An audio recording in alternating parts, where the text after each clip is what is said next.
नमस्कार, big debate में आपका स्वागत है। मैं हूं आपके साथ दीपक भदौरिया। मध्य प्रदेश में मंत्रियों को विभागों के बंटवारे के बाद डॉक्टर मोहन यादव कैबिनेट की बैठक बुधवार को जबलपुर में हुई। बैठक में 9 एजेंडों पर चर्चा की गई। अगली बैठक मकर संक्रांति के मौके पर बाबा महाकाल की नगरी उज्जैन में होने वाली है। आज चर्चा इसी मुद्दे को लेकर चर्चा को विस्तार थे, उससे पहले देख लेते हैं रिपोर्ट। मध्य प्रदेश में बीजेपी की नई सरकार की मुखिया डॉक्टर मोहन यादव नए अंदाज में हैं। उनके फैसले और कार्रवाई चर्चाओं में है। अब उन्होंने पहली कैबिनेट की बैठक भोपाल से बाहर जबलपुर में की है। सरकार के गठन के बाद से ही राज्य में बदलाव साफ तौर पर नजर आ रहा है। नए प्रयोग किए जा रहे हैं तो वहीं सख्त फैसलों से प्रशासनिक मशीनरी से लेकर आम जनता को संदेश देने की भी कोशिश की जा रही है। दोनों ऐसे और अन्यान्य ऐसे सभी अमर शहीदों को पुण्य स्मरण करते हुए मध्य प्रदेश सरकार के नए गठन की पहली कैबिनेट की बैठक करने आए हैं। दिन भर अलग अलग प्रकार के कार्यक्रम रहेंगे। मैं अपनी ओर से मध्य प्रदेश सरकार की ओर से आश्वस्त करना चाहूंगा कि सरकार सभी बलिदानियों को, अमर शहीदों को स्मरण करते हुए आगे चलते रहेंगे। मध्य प्रदेश की पहली कैबिनेट बैठक महाकौशल इलाके के एपिसेंटर जबलपुर में की। मुख्यमंत्री डॉक्टर मोहन यादव सहित मध्य प्रदेश की पूरी कैबिनेट इस बैठक में मौजूद रही। सीएम यादव के एक दिन के जबलपुर दौरे और पहली कैबिनेट बैठक के प्रशासनिक और राजनीतिक दोनों मायने निकाल कर देखे जा रहे हैं। राजनीतिक पंडित मान रहे हैं कि वीरांगना रानी दुर्गावती की 500वीं जयंती वर्ष को समर्पित जबलपुर की इस कैबिनेट बैठक के माध्यम से मध्य प्रदेश में लोकसभा चुनाव अभियान का श्री गणेश करने जा रही है। और मुझे इस बात की प्रसन्नता है कि जबलपुर और जबलपुर का पूरा संभाग भविष्य के विकास की बहुत सारी संभावना लिए हुए है। और ऐसे में यहाँ चलने वाले रोजमर्रा के कामों के अलावा भविष्य में रोजगार के क्या क्या साधन हो सकते हैं, किस किस प्रकार से क्षेत्र का विकास कर सकते हैं, विकास के मामलों को लेकर के हमने बैठक आयोजित की। देश में लोकसभा चुनाव के लिए उल्टी गिनती शुरू हो चुकी है। मोदी सरकार के 5 साल के कार्यकाल के हिसाब से मई-जून 2024 में लोकसभा के चुनाव हो रहे हैं। राजनीतिक जानकार बताते हैं कि बीजेपी के केंद्रीय नेतृत्व ने मध्य प्रदेश की मोहन यादव सरकार को मिशन मोड में लोकसभा चुनाव में जुटने के निर्देश दिए हैं। इसकी शुरुआत आदिवासी इलाके महाकौशल से की जा रही है। इस बैठक का मुख्य एजेंडा गोंडवाना साम्राज्ञी रानी दुर्गावती की स्मृति को अक्षुण्ण बनाना है। वहीं प्रधानमंत्री भी विधानसभा चुनाव के पूर्व अपने जबलपुर प्रवास के दौरान ये घोषणा कर गए थे कि रानी दुर्गावती की 500वीं जयंती वर्ष को यादगार बनाया जाएगा। पीएम मोदी ने मदन महल पहाड़ी पर 100 करोड़ रुपयों की लागत से बनने वाले वीरांगना के स्मारक की आधारशिला भी रखी थी। उन्होंने कहा था कि ये स्मारक न केवल महाकौशल बल्कि पूरे देश के लिए गौरव होगा। बहरहाल कैबिनेट के जरिए पीएम की एक और गारंटी को पूरा करने की कोशिश की गई है। ऐसे में देखने वाली बात ये होगी कि आने वाले चुनाव में इसका कितना असर होता है। अरविंद दुबे, स्वराज एक्सप्रेस, जबलपुर। और इसी मुद्दे पर ज्यादा चर्चा के लिए खास मेहमान हमारे साथ जुड़े हुए हैं। जल्दी हमारे साथ बीजेपी प्रवक्ता जुड़ेंगे मिलन भार्गव जी, कांग्रेस प्रवक्ता अमित शर्मा जी मौजूद हैं। अमित जी, आपका बहुत बहुत स्वागत है। और वरिष्ठ पत्रकार हैं आशीष दुबे जी। आशीष जी, आपका भी स्वराज एक्सप्रेस में बहुत बहुत स्वागत है। तो जिस तरह से अमित जी देखा जाए कि लगातार हम चुनाव जब से शुरू हुआ है मोदी की गारंटी, इसको एक बड़ी हवा दी गई है और शायद ये लोकसभा चुनाव तक ये हवा रहने भी वाली है। तो क्या ये एक सजावट है लोकसभा चुनाव के लिए, बार बार मोदी की गारंटी करके, और शायद लोकसभा चुनाव में अगर बीजेपी आती है केंद्र में, उसके बाद शायद मोदी की गारंटी दोबारा सुनाई न दे? सबसे पहली बात कि जब कोई नया व्यक्ति बनता है तो निश्चित तौर पे जो उसे बनाता है उसके गुणगान की आवश्यकता है। अब तो भाजपा मध्य प्रदेश में बची नहीं, अब तो मोदी जी बचे हैं।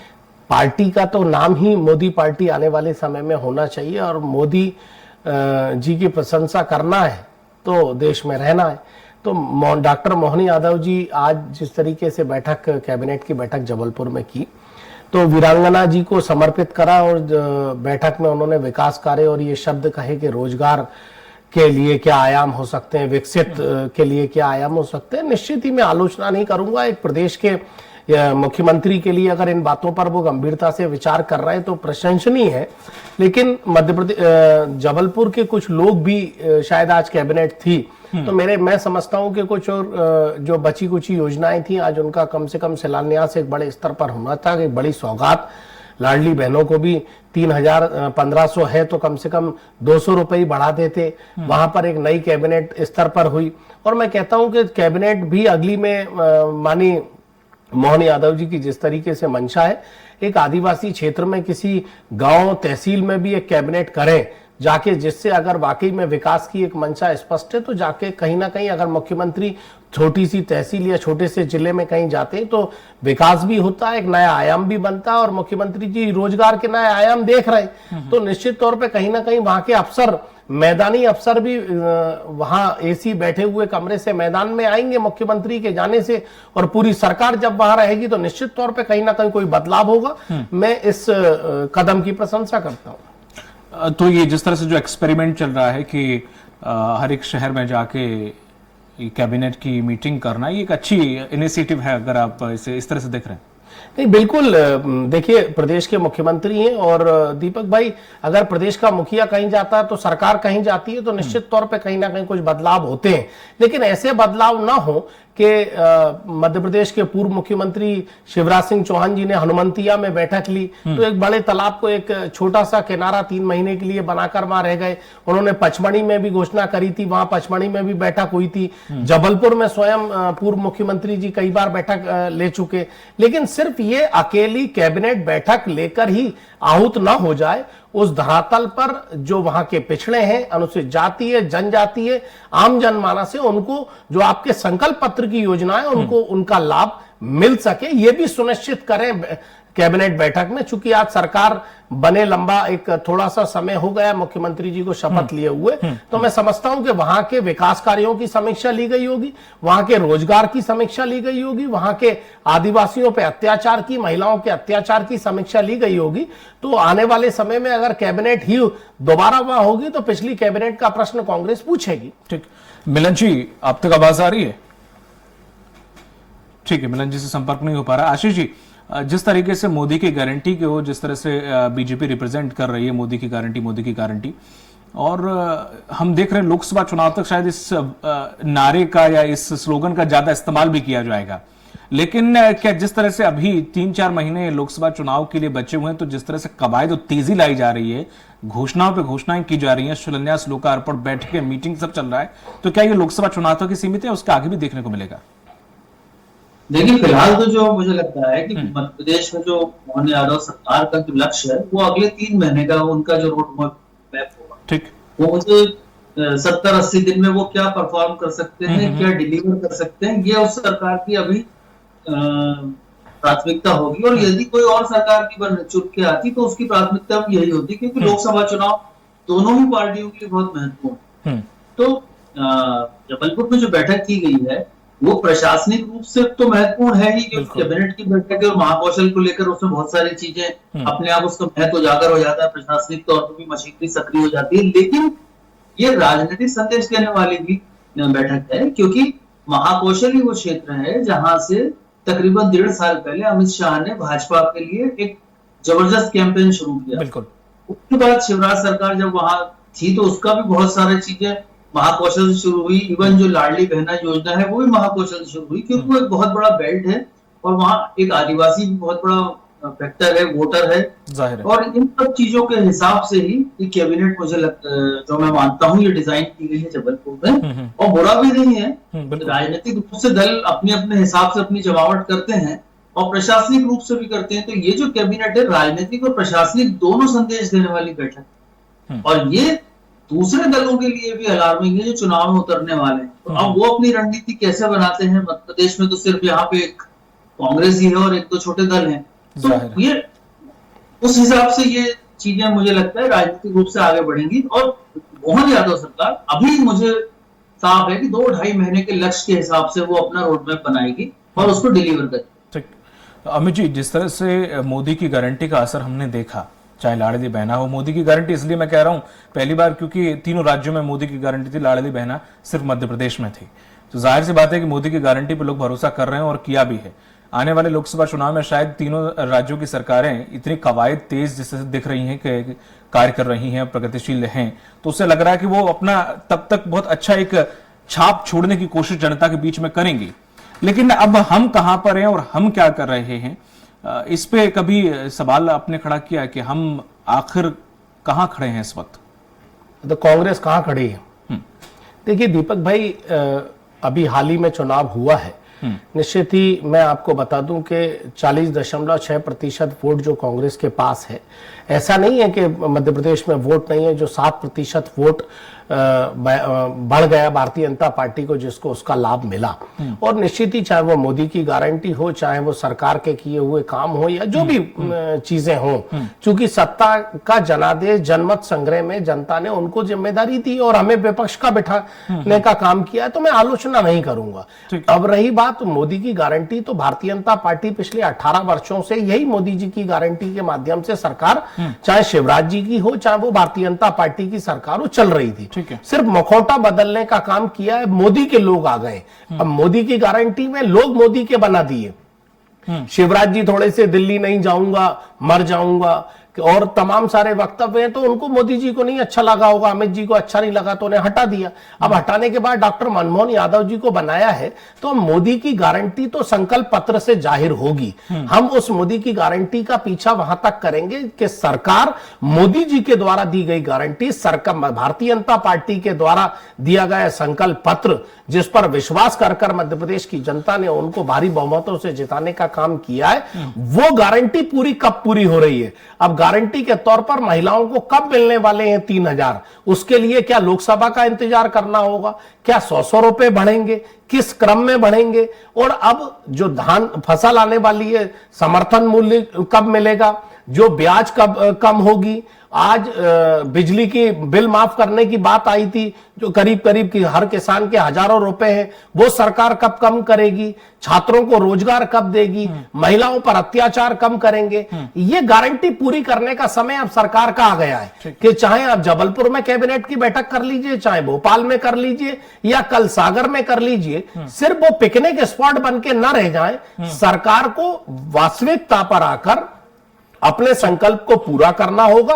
और रही बात हमारी जिम्मेदारी की, तो दीपक भाई अभी आलोचना करना ठीक नहीं है। सरकार नई बनी है, उसको काम करने का मौका देना चाहिए। लेकिन जब सरकार मोदी की गारंटियों को और जो संकल्प पत्र के हमारी बहनों का हो, चाहे रोजगार हो, चाहे आदिवासियों का हो, चाहे उसी जाति का हो या सवर्ण वर्ग का हो, अगर उनको उनके अधिकार नहीं मिलेंगे, तो कांग्रेस अपना विपक्ष की भूमिका निभाएगी, चाहे उमंग सिंगार के नेतृत्व में सदन में हो या जीतू पटवारी के नेतृत्व में सड़क पर हो। ठीक है, मिलन जी, आप तक आवाज आ रही है?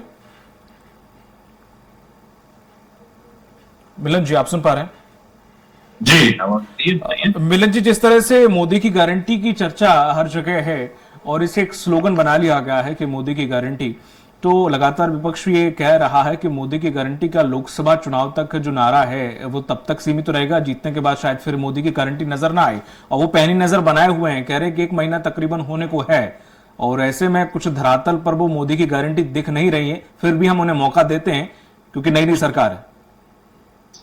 देखिए, स्पष्ट है जिसको मोदी जी की गारंटी दिख रही है, उनका अभिमत मिलकर हम 5 बार सरकार बना चुके हैं और जनता के विश्वास हम पर कायम है। और ये हमारी जीत है, क्योंकि जन कल्याणकारी योजनाओं से, गरीब कल्याणकारी योजनाओं के माध्यम से मध्य प्रदेश हो या देश हो, जिस प्रकार का विकास किया गया, उस विकास की स्वीकारता के रूप में ही हमको 49% वोट प्रतिशत मिला है। और जिस बम्पर जीत के साथ भारतीय जनता पार्टी को जीत, ये सुनिश्चित करता है कि हमारी सारी गारंटियां स्वीकार्य है। और गारंटी की भी गारंटी प्रधानमंत्री नरेंद्र मोदी जी ने स्पष्ट किया है कि मोदी जी की गारंटी की भी गारंटी है, मतलब वो तो होना ही है 100%। और उससे आगे जाकर जिस प्रकार से विकास की गाथा और विकास का आयाम लिखा जाएगा, वो निश्चित रूप से मध्य प्रदेश को आगे ले जाएगा, क्योंकि ये कोई जीरो से शुरुआत करने वाली बात नहीं है। 2003 से 2023 तक जो सफर मध्य प्रदेश ने तय किया, एक मारू राज्य से निकलकर निश्चित राज्य की श्रेणी में आगे बढ़ा, तो ये कई वर्षों की तपस्या है, लाखों लाख कार्यकर्ताओं का परिश्रम है।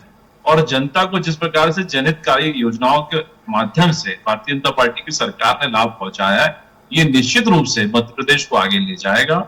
और प्रधानमंत्री नरेंद्र मोदी जी ने जिस प्रकार से हम मध्य प्रदेश में सौगात के ऊपर सौगात दी है और मध्य प्रदेश को नई ऊर्जा के साथ आगे बढ़ाने में अपनी भूमिका का और निर्वहन करते हुए डबल इंजन की सरकार लगातार विकास के सोपान चढ़ रही है, तो मध्य प्रदेश डबल स्पीड के साथ बढ़ेगा। देखिए, विपक्ष का धर्म तो है सवाल करना, लेकिन उन सवालों में तर्क हो और तर्क के साथ तार्किकता हो, और उसमें समन्वय दिखे, सिर्फ झूठ प्रपंच और भ्रम फैला के, क्योंकि कांग्रेस पार्टी का आज भ्रम का वातावरण निर्मित करके सिर्फ सुर्खियां बटोरना विपक्ष का धर्म समझने लगे, जबकि उनके लगातार अंतरकलह और कलेश इस प्रकार का मचा हुआ है। आज जीतू पटवारी जी को नई ठेकेदारी जरूर मिली है, कमलनाथ जी आज भी उनको चाबी सौंपने नहीं आए, लेकिन जीतू पटवारी ने जिस प्रकार से पीसीसी पे कब्जा किया, ये भी मध्य प्रदेश की राजनीति देख रही है कि कांग्रेस पार्टी में ठेका कल्चर जरूर हो गया है, एक प्राइवेट लिमिटेड की तरह चल रहा है। तो ये संगठन के रूप में ना कार्यकर्ता बचे हैं, आपके पास समझिए। तो जो स्थिति चुनाव से पहले थी आज स्थिति उसके बाद भी निर्मित है। ठीक है। तो कांग्रेस पार्टी अकेले दम पर कितना कर पाएगी? अकेला मैं इसलिए बोल रहा हूँ कि जीतू पटवारी जी बिना टीम के अध्यक्ष हैं, उमंग सिंघार जी नेता प्रतिपक्ष जैसे, जहां उनकी स्वीकार्यता नहीं है, उमंग सिंघार जी की स्वीकार्यता पूछना तो अजय सिंह जी से बात कर लीजिए, आप रामनिवास रावत जी से बात कर लीजिए। जैसी जीतू पटवारी जी की नियुक्ति होती है, इनके कार्यकारी अध्यक्ष रामनिवास रावत जी इस्तीफा भेज देते हैं, गोविंद सिंह जी राजनीति से संन्यास ले लेते हैं। तो ये शुरुआत है। तो आप समझिए, जब इनके नियुक्ति के बाद से कांग्रेस पार्टी की जो अंतरकलह है वो इस दिशा में बढ़ गई है, तो आगे आगे तो और देखिए आप, ये सड़कों पर भी दिखेंगे, ये एक दूसरे को ही जूते चप्पल मारते दिखेंगे। तो ये तो लगातार चल रहा है क्रम। ठीक है। और ये क्रम ऐसे नहीं चल रहा है। जीतू पटवारी जी ने भी इसकी शुरुआत की थी, जब वो मंत्री थे तो कांग्रेस के कार्यकर्ताओं को जूते मारते थे, गाली गलौज से बात करते थे, और अपनी पार्टी के लिए कहते थे पार्टी जाए तेल लेने, मैं चुनाव जीत जाऊं। तो जिसके ये भाव हो अपने दल के प्रति, तो पार्टी के प्रति कितना ईमानदार होगा, कितना धैर्यनिष्ठ होगा, ये बताता है उनकी कार्यशैली और कार्यपद्धति के आधार पर। ठीक है आशीष जी, जिस तरह से देखा जाए, आपने बिल्कुल सही कहा कि मुख्यमंत्री के लिए, चाहे वो पूरी कैबिनेट के लिए, जो ये 3 से 4 महीने का वक्त है, वो आने वाले लोकसभा चुनाव एज अ रिपोर्ट कार्ड की तरह होंगे, और ये समय किसी परीक्षा से कम नहीं है इन सभी के लिए। तो ऐसे में परीक्षा में जो बयान दिए, जो जिस तरह से मोदी की गारंटी में हमने पूरी फहरिस्त देखी, घोषणाओं की और वादों की, तो मैनिफेस्टो में, अब क्या बजट अपने पास इतना है, धरातल पर 3 या 4 महीने का वक्त उतना है कि नहीं है? एज अ पत्रकार अगर मैं आपसे पूछूं तो कितना बीजेपी माइलेज ले सकती है इन सब चीजों को लेकर आने वाले लोकसभा चुनाव में, जो कि परोस सके जनता के सामने कि देखो हमने ये सब किया है? देखिए, जो वादे बीजेपी ने किए हैं, जो गारंटी दी है, उसमें से कुछ चीजें ऐसी हैं जिसको सरकार पूरी कर सकती है, और कुछ चीजें ऐसी है जिनको वो अपने प्रोसेस में ले सकती है, और इसके लिए बजट और इन सारे चीजों का इंतजाम उसे करना होगा। निश्चित तौर पर चुनौतीपूर्ण है, लेकिन बीजेपी के लिए सुविधाजनक ये है कि बीजेपी को अभी विधानसभा चुनाव में जनता का बेहतर और अच्छा समर्थन मिले। बिल्कुल जी। ठीक है, आशीष जी से संपर्क टूट गया, हम जुड़ने की कोशिश करेंगे।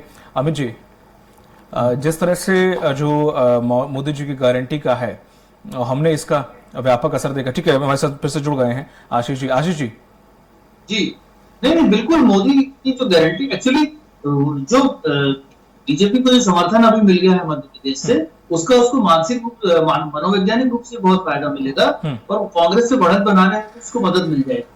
दूसरी बात यह है कि लोकसभा चुनाव ऐसे वक्त में होगा जब 1 महीने बाद राम मंदिर जो शिलान्यास से प्राण प्रतिष्ठा है वो हो चुकी होगी, जो बीजेपी का एक बहुत बड़ा मुद्दा था। और बीजेपी अपने आप को जिस चीज से जोड़ती है, हिंदुत्व और जिन चीजों से, तो ये उससे बड़ा रिलेट होता है। तो इसलिए सरकार को निश्चित तौर पर या बीजेपी को अपने चुनाव प्रचार में इसका फायदा मिलेगा। वो उस चीज को इसी तरह से डिजाइन भी किया है। बिल्कुल। तो एक ये बात तो है ही।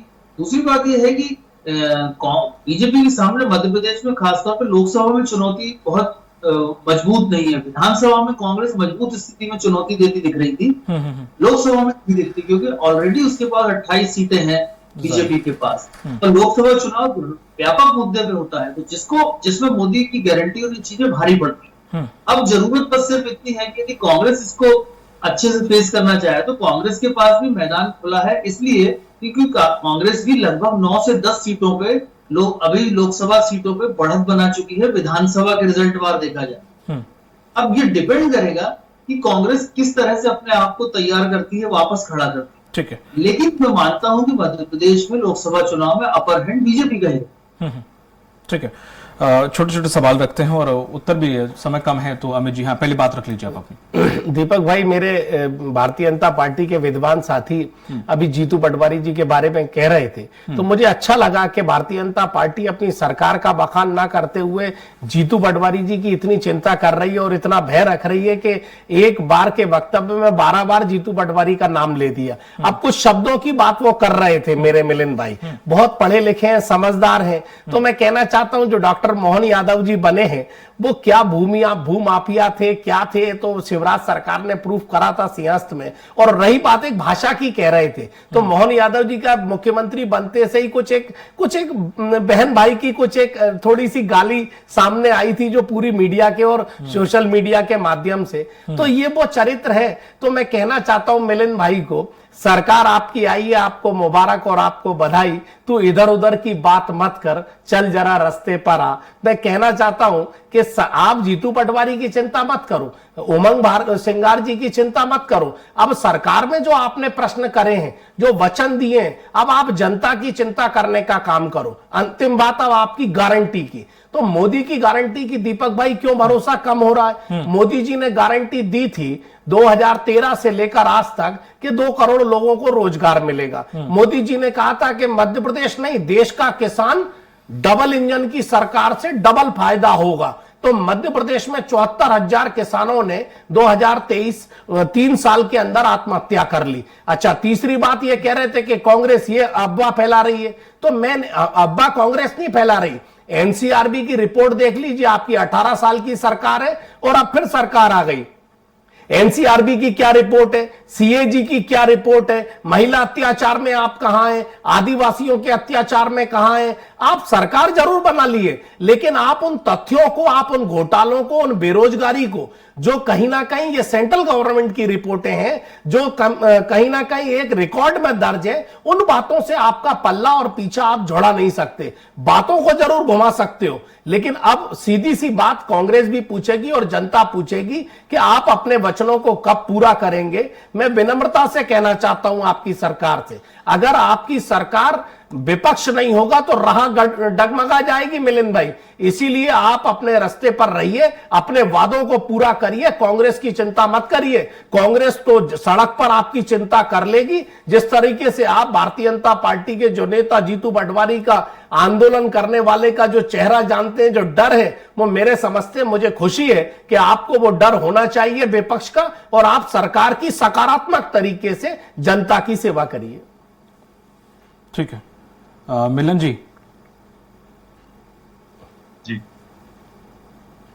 जिस तरह से देखिए मैं अमित भाई के मत की दाद और बहुत ही जुझारू और कांग्रेस के कर्मठ कार्यकर्ता है, लेकिन मैं अमित भाई से दरख्वास्त भी करूंगा कि आप विपक्ष में यदि रहना चाहते हैं थोड़ी हिम्मत बढ़ाइए, और लक्ष्मण सिंह जी ऐसी हिम्मत बढ़ाइए जिन्होंने कह दिया है कि राहुल गांधी को गंभीरता से लेने की आवश्यकता नहीं। मतलब जिस राजनीतिक दल में लंबे समय से ये बात चली आ रही हो कि गांधी परिवार को हटाकर राजनीति करनी होगी, क्योंकि इस देश में जिस प्रकार से भ्रष्टाचार के रूप में निर्मित हो चुका तथाकथित गांधी परिवार, जिसमें सोनिया गांधी जी 420 केस में दर्ज हैं, राहुल गांधी 420 केस में दर्ज है, और अब तो अब दामाद के बाद बेटी का नाम भी ईडी की जांच में आ गया है। तो ये बताता है कि 752 करोड़ की तो आपकी अवैध संपत्ति जब्त हो गई है, लेकिन इस देश की संपत्तियों को नुकसान पहुंचाकर आपने सिर्फ अपनी सत्ता में रहकर झोलियां भरी। और जब विपक्ष में आए तो लगातार जिस प्रकार से झूठ और प्रपंच की राजनीति कर आप अपना अस्तित्व बचाना चाह रहे हैं, जनता जान रही है कि आपने तो सिर्फ सत्ता में लूट करी। बताने के लिए दशकों तक आपके पास बहुत कुछ होता, लेकिन आपने नहीं किया। इस देश को सिर्फ भ्रष्टाचार की झोली में झोल दिया। वहीं रही आप मध्य प्रदेश में 15 माह के लिए आप सरकार में बनाए, तो 15 माह में आपने सरकार बनाई तो किस प्रकार से कमलनाथ जी ने मंत्रालय को दलाली का हड्डा बना के अपने इर्द गिर्द रहने वालों के माध्यम से जो उगाई की, और वो नगदी पकड़ा गई साहब, उसका जवाब तो दीजिए। जो 281 करोड़ पकड़ा गए थे उनके मेघलानी जी के पास और कक्कड़ जी के पास, आज तक जवाब नहीं दे पाते हो, तथ्यों तर्क की बात कर रहे हैं। देखिए जीतू भाई का क्या पैमाना है, छोड़ दीजिए, हम जीतू का गुणगान नहीं कर रहे हैं। जीतू भाई का वो अध्यक्ष है, आपके सम्मान है उनका, लेकिन आपके जो पैमाने हैं, जो पीसीसी अध्यक्ष भाई अमित भाई आप होते तो हमें खुशी होती, लेकिन एक ऐसे व्यक्ति को आपके दल का प्रमुख बनाया है जो कार्यकर्ता है वो जूते मारता है और पार्टी के प्रति क्या भावना रखता है, पार्टी जाए तेल अरे लगे, आपने उस तो बात को मुख्यमंत्री उठाया नहीं बना जाए। दिया गाली आपको बकने वाले दम होना को, चाहिए। आपने और तो गाली बकने वाले को जनता ने मुख्यमंत्री बनाया बना साहब, दिया। और जनता ने सरेआम बनाया, सिंहस्थ सरकार जो ने भगवान साहब, भोलेनाथ कि की जिहादियों नगरी पर है कार्रवाई उसकी की जाए, जमीन जिहादियों हड़पने को का गोली काम मारी जाए, जिहादियों स्वयं को मोहन रोका यादव ने जाए, करा तो दर्द और नहीं ये होता। बात शिवराज सिंह वही चौहान दर्द ने मैं प्रमाणित कर रहा हूं। करी। आपकी तो तकलीफ वो में जानता तथ्य हूं कि आपने आपने महंकाल के मोदी घोटाले वाले जी व्यक्ति की को आई, मुख्यमंत्री जो बना दिया महिलाओं और आप से सनातन विचार और हिंदू करें, की जो बात महिलाओं करते से अवैध मैंने कहा ना व्यवहार कि तू करें, इधर शोषण उधर करें, की बात मत बलात्कार कर, करें, सीधे उनको अपने मदद रास्ते किया। पर काम पर मतलब चल। ये तो कर्मठ वो अब कांग्रेस आपको कार्यकर्ता काम की है बात तबाह। करनी होगी आप मिलिंद विपक्ष भाई, की भूमिका अब में आपको लक्ष्मण काम सिंह की की बात पत्नी करनी चल रही होगी ठीक है, ठीक है, कि ठीक है। 3000 का कब आप बहनों को दे रहे हैं दिग्विजय सिंह और अरे मत करिए चिंता दिग्विजय सिंह जी। चूंकि हमारा कैलाश विजयवर्गीय जी क्या क्या बोलते हैं हमें पता है। इसलिए बहुत बहुत शुक्रिया आपका ये मध्य मिलन जी, आपका भी, अमित जी आपका भी, माफ कीजिएगा मैं इस डिबेट को आगे नहीं ले जा पाऊंगा। आशीष जी आपका भी बहुत बहुत शुक्रिया तीनों लोगों को इस पर चर्चा में शामिल होने के लिए। तो जिस तरह से मोदी की गारंटी को लेकर बीजेपी आगे बढ़ रही है, नजदीक हैं लोकसभा चुनाव और ऐसे में कांग्रेस से घेरने की कोशिश कर रही है, लेकिन अभी इतना वक्त नहीं हुआ है कि खुलकर कांग्रेस सामने आए। लेकिन हाँ, ये 3 से 4 महीने जरूर एक अग्नि परीक्षा से कम नहीं होंगे बीजेपी के लिए। अब देखना यह होगा कि जैसे विधानसभा चुनाव पर जनता ने ये मोदी की गारंटी पर भरोसा किया, क्या लोकसभा चुनाव में भी इसी तरह से मोदी की गारंटी पर जनता भरोसा करेगी। मुझे दीजिए इजाजत, नमस्कार।